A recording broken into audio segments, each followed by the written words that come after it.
Денеска ќе посакам добар ден на Ненад Краљевски, новиот тренер на женскиот ракометен клуб Куманово, кој што ќе се обиде составата го однесе до двојна круна сезонава во првата лига и Купот на Македонија.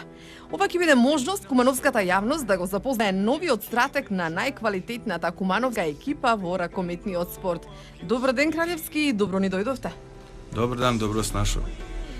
Ненад Краљевски, вашето презиме ме асоцира дека потекнувате од Македонија.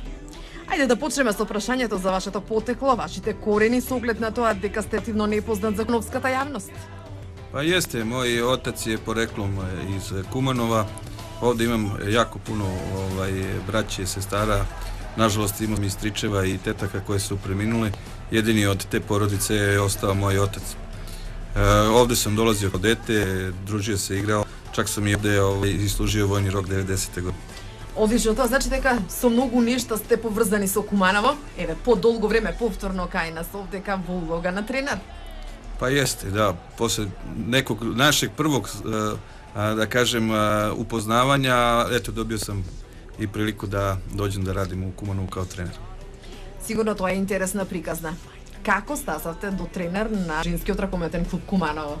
Која е приказна? Па, ја организуjem еден меđunarodni rukometni kamp u Beogradu, već 6. put. Prvi naš neki kontakt je bio na jednom od tih kampova, gde su pojedini igračice Kumanova bile učesnice našeg kampa. Sa druge strane, upoznali smo se i na jednom od međunarodnih turnira koji se održavaju u Smederevu i tako da smo tu, da kažem, uslovno napravili neke prve kontakte, uznavanje i eto, to je, da kažem, nešto što je možda kasnije dalo nekog rezultata da bi danas bio ovde. Во спортските ви на Радио Браво минатава седмица ве најавивме како тренер со големо стручно знаење за ракометот, нешто што недостасува кај нашите ракометни тренери во женската екипи, иако Македонија сепак е земја на ракометот. Би ве замолила да не запознаете со вашата кариера, со вашиот ракометен бекграунд. Pa ja sam rukometni trener, završio sam strukovne studije, inače sam i master coach od 2016. godine.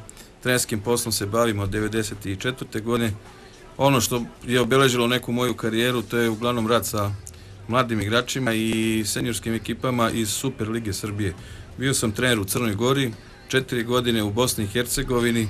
U Srbiji, da kažem, najzapaženiji rezultati sam postigao kao trener Crvene zvezde, gde sam 2008. godine kao prvi trener osvojio i šampionsku titulu, koja je, nažalost, evo i do sada poslednja titula Crvene zvezde.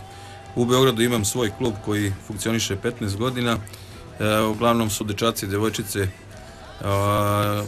uzrasta od 8 do 20 godina.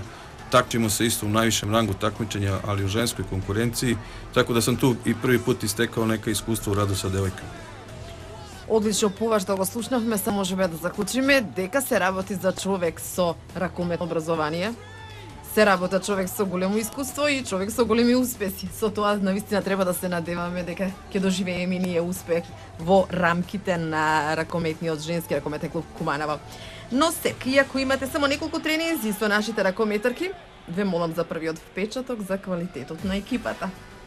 Pa održali smo 10-ak treninga, sigurno da sam zadovoljan s odnosom devojaka, svih devojaka koje rade sa mnom u ovom periodu. Malo ima problema kada su u pitanju povrede devojaka koje su pre nego što sam došao se povredile, nažalost. One su bile tu, da kažem, u nekom prvom planu. Sigurno do kraja prvenstva neće moći da nastupaju. Ove devojke koje su tu, vidim da imaju jako dobro znanja i kvalitete, da i ekipa Kumanova ima i u omladinskim selekcijama repstine igrače i da su i dve devojčice, mislim, i pozivane i u A reprezentaciju. Sigurno da je to nešto što je neka budućnost kumanovskog ženskog rukometa. Едноставно сето тоа ветува. Pa... Обеќавам. Да. И вака, кои се вашите очекувања за сезонава која е во завршна фаза? Ние очекуваме барем еден трофеј, куп или првенство, а вие? Ja sam i došao, najveća želja mi je bila da, eto, sa ovom ekipom koja se bori za najviši plasman u prvenstvu, što i u kupu. Kup je čak, mislim, u organizaciji grada Kumana, odnosno rukometnog kluba. Sigurno da nam je velika želja da ostvarimo bar jedan od ta dva trofeja. Mi ćemo se naravno potruditi da osvojimo oba. Eto, imamo malo vremena, vreme nije baš saveznik, ali sigurno da s jednim dobrim i kvalitetnim radom možemo da ostvarimo i te ciljeve. Со работа, со дисциплина се ветува и успех. Naravno, tražimo da budu jako disciplinovane, to je nešto što je možda nedostajalo u ovim prethodnim utakmicama, tako da su i imale neočekivane poraze od ekipa koje su znatno slabije od njih i sigurno su stavili sebe u nezavidnu situaciju kada je u pitanju taj najviši plasman i onda smo izabrali sada, nažalost, najteži put, ali se nadamo da ćemo ga i ostvariti. Во редовите на женскиот ракометен клуб Куманово, каде ги гледате неуспесите до сега? Nisam razumeo, ja se izvinjam, da li... Зошто до сега нема постигнати големи успеси? Дали тоа се однесува на... Ne bih sada stvarno voleo da pričam o tome, sigurno da je to na ljudima koji vode klub, da li je to dovoljan broj treninga, kvaliteta igrača, trenera, uslova rada. Što se uslova tiče, stvarno rukometni klub, ženski rukometni klub ima jako dobre uslove na 1 kilometru 3 sportske dvorane u koje mi koristimo i za treninge i za utakmice, evo za ovaj kratki period. Sigurno, eto, možda spomenuli te povrede i koje su sigurno vrlo bitne za ekipu, ali ovo sad ja trenutno što vidim, mislim da s jednim kvalitetnim radom sigurno Kumanovo ne mora da brine za budućnost.